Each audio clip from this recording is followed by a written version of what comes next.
Stratton Meadows Elementary School is a school that has a really rich history. It is the oldest elementary school in the district. Our building was built in 1954 after a one-room schoolhouse. Generations of families have gone to school here, which is just amazing to see.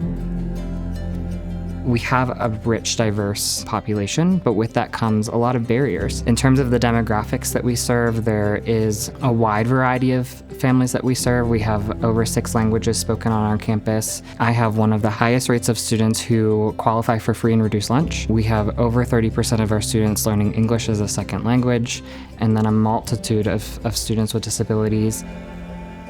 We've had a really high turnover of staff. If I don't keep staff in the building, it's going to be nearly impossible to make forward momentum and serve the needs of kids.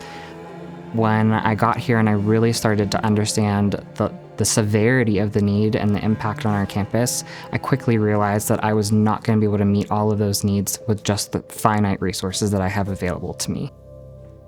So my first experience at a cafe was as the assistant principal my first year, and it felt very powerful, even walking through the door. For those that are unfamiliar with a cafe model, it's really an opportunity for all of those different stakeholders in the community to come together and really listen to the school about not only what are our initiatives and what are we working on, but the point is what are our needs so that they can really figure out how they can plug in and start to support us from the community lens. That really was the spark for us going like, this is so valuable in helping us start to meet our needs that we can't do on our own. And then we started making new partnerships like Restoration Church, and they stepped in to really start filling in the gap with little things. My name is Eric Chesney, lead pastor of a new church plant here in the Stratton Meadows neighborhood. And so when we knew that we were going to be in this neighborhood, one of the first things we did was try to connect with Stratton Meadows Elementary. Our very first cafe, we met Dr. Jared Stanley, and he was talking about the needs of the community, and other partners were just right there on the spot. We'll write a check for that. We'll take care of that bus. We'll show up with this thing. We're like, oh, we're actually doing this. We're not talking about this. This is a place to come where trust is kind of already assumed, and you can just step in and start investing in the community. We were hearing stories about kind of the turnover with teachers and turnover with leadership. And when we met Dr. Jared, that was like high on his radar. We want our teachers to flourish. And so we said, well, how can we help make that happen? We've seen the retention of teachers significantly increase because of Dr. Jared's leadership, because of other local business partners, ministry partners, church partners. There's this discovery of who we are together and just a deepening trust that's allowing us to move forward, I think, more quickly and have a real impact in this school and in this community.